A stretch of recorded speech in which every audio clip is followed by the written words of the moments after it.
What's up, gang? Welcome to the Greatness Machine. I'm your host, Darius Mirshahzadeh. I'm so pumped to have you here with me. Now listen, the Greatness Machine, we're about two things. Number one, people who are living their passions. And number two, those who are creating greatness in the world and doing both of these things despite the odds against them. Each episode, we're going to feature interviews with game changers, business leaders, telling us their origin stories, what made them tick, what got them to where they are now. Why? So it can help you step into your greatness within your life, your business, and your career. Occasionally, you might hear a few solo episodes from myself, moi, as I say, as I leverage my 20 years of entrepreneurship as a CEO and founder to help you grow and level up in your journey to scale your life and your business. So come be a fly on the wall, enjoy the conversation, and I'm stoked to have you here with me.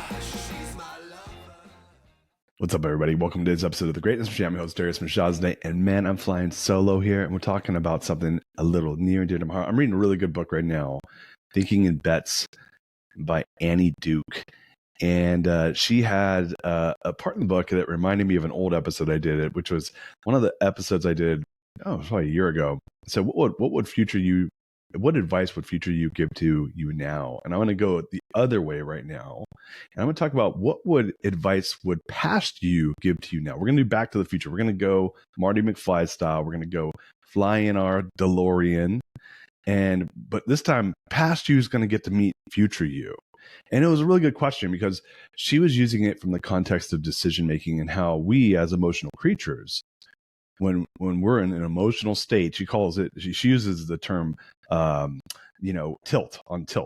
And that's a term that's used in poker to talk about when someone's on tilt. And when they're on tilt, their prefrontal cortex, the front of the brain, the logic part of their brain shuts down, and you start hearing people get really emotional. And you know what I'm talking about when you've been there. And we start to not necessarily make decisions that serve the best version of our future self. Right. And so it was really interesting when she was talking about this, because I was like, man, I hadn't ever thought about that. Like, if past me got into a time machine and flew to the future and met future me today, what advice would past me give to me? And I started realizing, I was like, well, what would my past self, let's say it's 32-year-old version Darius. I'm 45 years old, 13 years ago. And it got into the future and was like, hey, man, you haven't done so bad, right? And past me would have been like, dude, you're being really hard on me now, bro. Like this is tough, because I was actually in it 13 years ago. Yeah. 32-year-old version of me, 13 years ago, 2011. Let me set the stage here. First of all, 2011, I was at year 5 of entrepreneurial purgatory. And I'm going to walk you through what happened to me in 2007. And I'm going to walk you through how I acted to myself then. And to see myself now, future me would probably be, number one, really proud of me. I think that the past me would have said, hey, dude, thanks. Like, you've come a long way. That's first and foremost. So I want you to ask yourself that question first and foremost. Like, would your past self be actually proud of you? And I'm going to tell you why past me would be proud of me now. And so 2007, I had a business, Twin Capital Mortgage, got just crushed by what was then the subprime meltdown. I was a alt A lender, which became a subprime lender, which doesn't mean anything to you, but at the time meant a lot. And, this whole part of the world, the mortgage-backed security crisis from 2007 and 8 created the great financial crisis. And my business was literally at the eye of the storm. I had a company that my revenue dropped by 85% overnight, as in like one day it was almost $1 million a month. The next day it was $150,000 a month. And I still had $1 million a month of overhead. So, because my company was breaking even at that point, actually, we had been struggling that year. And so I got crushed, got killed. It was like whenever I tell this story, I'd say I was like a train with the tracks running over a cliff. And I was racing to that cliff, and literally it fell off the tracks and was skidding to the end of the cliff. And this started in August of 2007. And it ended in November of 2007. And literally, like, the train was hanging off the edge of the cliff, and we happened to survive. We basically burned through almost all of our money. We had a little bit of money left. And that was the beginning of 5 years of hell. 07 to 08, 08 to 09, 9 to 10, 10 to 11, 11 to 12. And 12 is when we turned it around. So it was like legitimately 4 years of hell. And then my 5th year was like a good turnaround year. But I called it entrepreneurial purgatory because like when you're 4 years deep into getting your ass kicked, like you're every year you're hoping year 5 will have that 5th year where things turn around will happen. And I was just a complete like asshole to myself. Now, dude, I beat myself up and looked at what had happened in the past and was like very resentful of everyone who I thought had done me dirty and did me wrong. And I couldn't have been harder on myself. And I was comparing myself to everyone around me.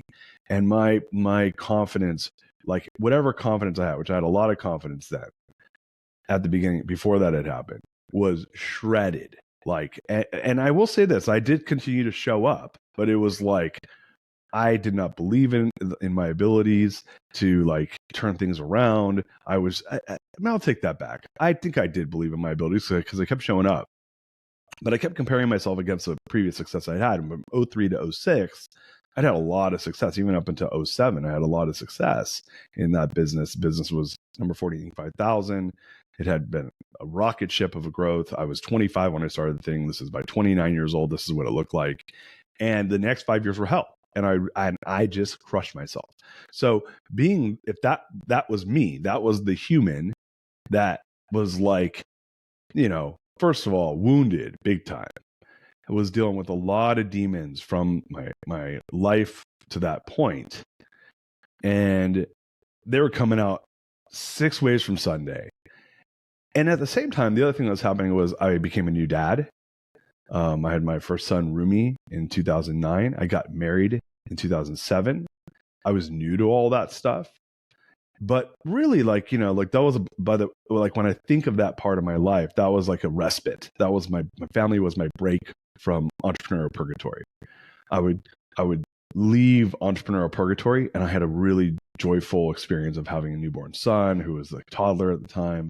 But I was doing, I was hustling. I had a moment in 2010, 2011. Yeah, 2010 it was, when I actually moved to Southern California to try to buy a company. And my wife and my 9-month-old son were in San Francisco. And I was willing to do that. And I mean, I'm gonna get a little vulnerable right now. I mean, my health was not good. I put on a lot of weight during that time frame, and that I've since now taken off, and then by multiples and then some. I didn't get to this svelte, beautiful version of me overnight. It took a lot of work. I'm still a work in progress. But my health was not good. I had a great family life, but I was leaving that a lot to try to fix my business life. And my business life was kind of a train wreck. And I was in a really, really, really tough industry. And so, but I wouldn't leave it. I was like, I'm going to figure out how to make this work. And I had people around me, some good friends who had figured out ways to be successful in the industry. And it was motivating on one hand. And on the other hand, it made me question myself, like, why couldn't I figure it out? Now, hindsight being 2020, I look at that time in my life and I go, man, dude, you had you had pounds and pounds and pounds and pounds and pounds of weight on your neck. Someone had their boot, the gods of punishment in business had their boot on my neck. And so, yeah, it was tough. And I was dealing with a really bad industry that was terrible at the time. The mortgage industry couldn't have been a worse industry to be in, or one of the worst industries to be in at the time.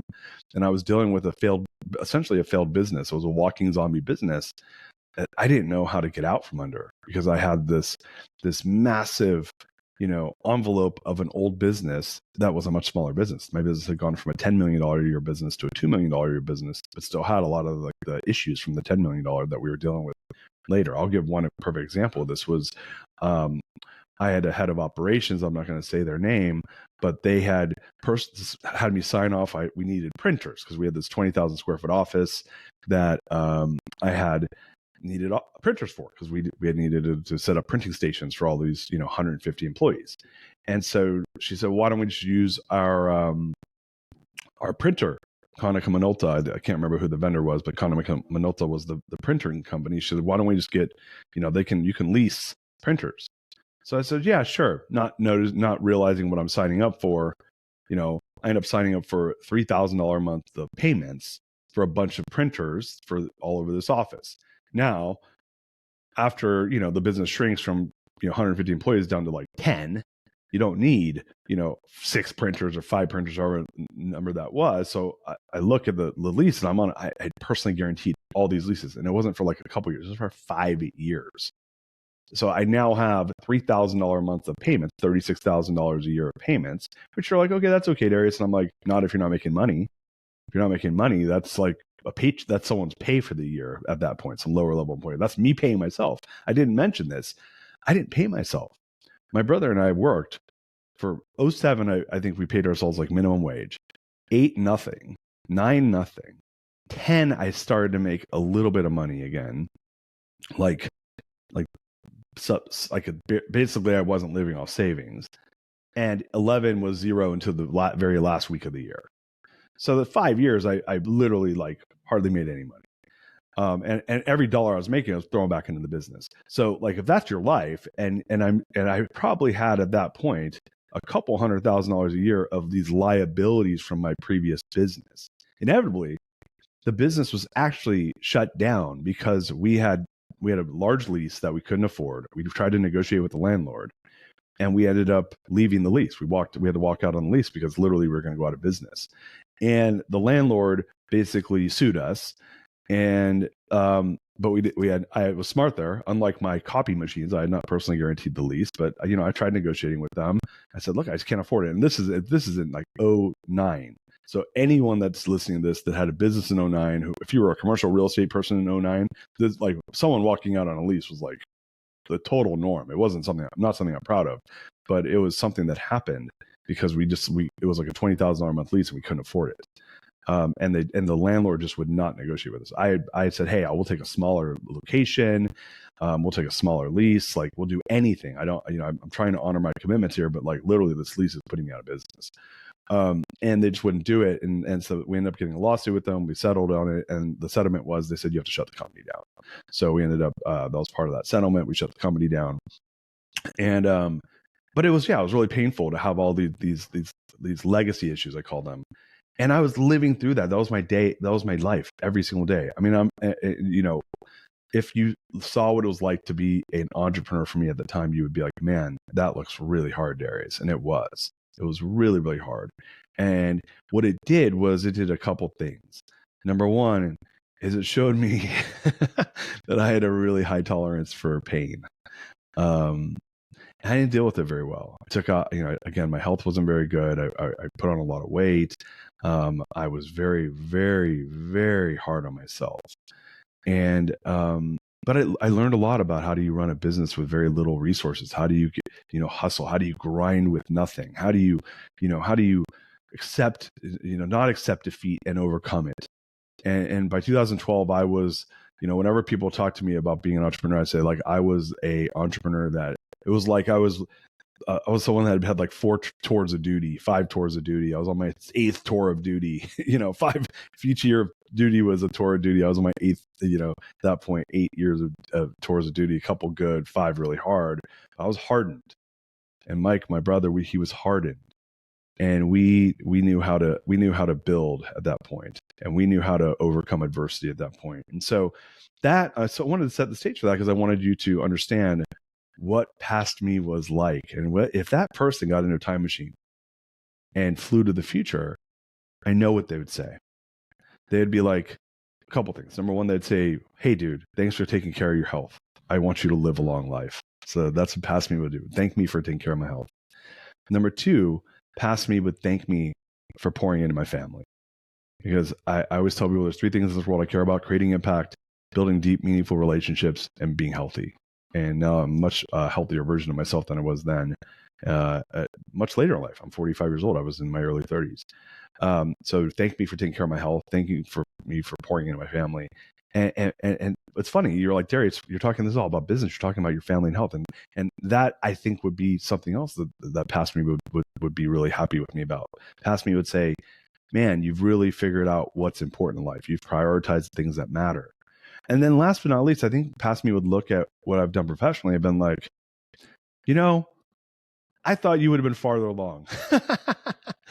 I thought you would have done more by now, but you've done pretty well, and despite, where you've came from, I think you've figured things out, man. And I'm happy that the direction you're going into. So I want you to think to yourself, go back. I just gave you something. I went back in time 15 years, 17 years ago. And I said, what would 17, 15, 10-year ago version of me gets into a time machine? What would that person say to me now? And I just told you, I think that mine would be pretty proud of me. And the next question to ask yourself, which I'm going to ask myself live right now as I talk to you, is what advice would past me give to me knowing what they saw I am today? And I actually just think it would say, hey man, I think you figured a lot of stuff out. Keep leaning into what you're figuring out because you seem to be on the right path. So knowing that, how are you talking to yourself now? Because when I think of myself, I think of, hey, how am I going to keep doing more of what I want to do? And I think that that's the important thing is, would I take that advice and run with it? And I'll tell you this, for me, I am. And I want you to ask yourself, when past you is proud of you, which I believe it will be for many of you, and when past you gives you credit, when past you says, hey man, thanks for being more kind to me, if you're doing that, are you going to be willing to continue to do it? So I thought that was really, Annie Duke's statement was actually really interesting and got me thinking about what would past me say to me now? I'd done it the other way, which what would future me say to past me, and it's kind of the inverse of a lot of that. It's a lot of the learnings I've made, but what would past me say to me now? And I literally, this solo, I had asked myself the question without actually thinking it through till I got here live. So you were watching me work through this live. But yeah, it's interesting to think about that I've prioritized the right things in life and that I got to keep doing what I'm doing. So I want you to ask yourself those questions. Until next time, peace out. We love you.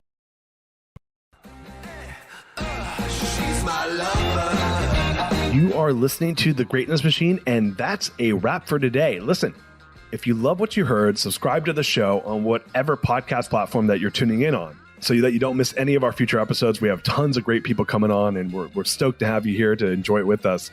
Leave us a review. Tell us what you love most about this particular episode. We love getting the reviews. We love to see what you guys love most. And if this particular episode, made you think of someone who's leveling up in their business and in their life, print screen, share it with them. Leaders are the best givers. And after all, we're all here to support and grow with each other. And in case you want to see some of the fun behind the scenes shots or some of the things that we're doing, I'm actually writing about this in my weekly newsletter. Go to www.therealdarius.com and subscribe to my newsletter. We're talking about fun things like business and life and mindfulness and cryptocurrencies and gosh, I don't even know, everything and anything, but it's tons of fun stuff I write about. I try to get it out on a weekly basis. You can subscribe at www.therealdarius.com. And with that said, look, thank you guys so much. I appreciate you. I love you. Peace. We're out of here. See you guys on the next one. She's my lover.